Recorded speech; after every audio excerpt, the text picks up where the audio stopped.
તો આગળ વાત કરીએ તો ચીખલી તાલુકાના સાદળવેલ ગામે આવેલી કાવેરી સુગર મંડળીની હરાજી અટકાવવા માટે મહત્વનું પગલું લેવામાં આવ્યું છે।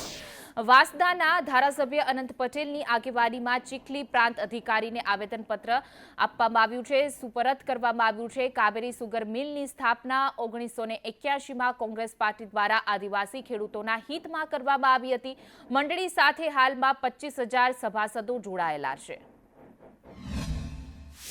હાલમાં કાવેરી સુગર ફેક્ટરીની જમીનની હરાજીની જે પરિસ્થિતિ ઊભી થઈ છે, બધા આગેવાનો સાથે અમે રાજ્યના સહકાર મંત્રી, રાજ્યના નાણામંત્રી અને મુખ્યમંત્રી સાહેબ સાથે પણ મુલાકાત કરી। એમનો પણ ખૂબ હકારાત્મક અભિગમ છે અને 25મી તારીખની હરાજી મુલતવી રહે એને માટે સૌની લાગણી છે। ખેડૂતોના હિતમાં રાજ્ય સરકાર અને કેન્દ્ર સરકાર ઝડપથી નિર્ણય લેશે એવી અમને સંપૂર્ણ આશા છે। નવસારી જિલ્લાના ચીખલી તાલુકામાં આવેલી કાવેરી સુગરની હરાજી 25 તારીખે રાખવામાં આવી છે। જિલ્લા કોંગ્રેસ સમિતિ દ્વારા આજે અમે હરાજીનો વિરોધ કરીએ છીએ।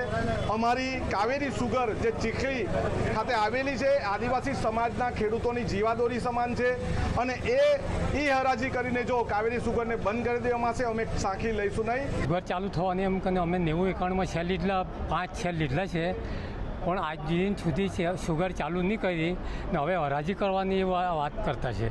તો જે દાડે આ પૈસાથી અમે શેર લીધેલા ને તે દાડે બહુ બધો 1,000-1,500 રૂપિયાનું 1 તોલાની સોનાનો ભાવ હોય ને આજે લાખ રૂપિયા પાસે પહોંચી ગયા। હવે પછી આટલા જો અમારા પૈસાથી જો થતું હોય ને હરાજી કરતા હોય તો અમે હરાજી કરવા દેવાના નથી।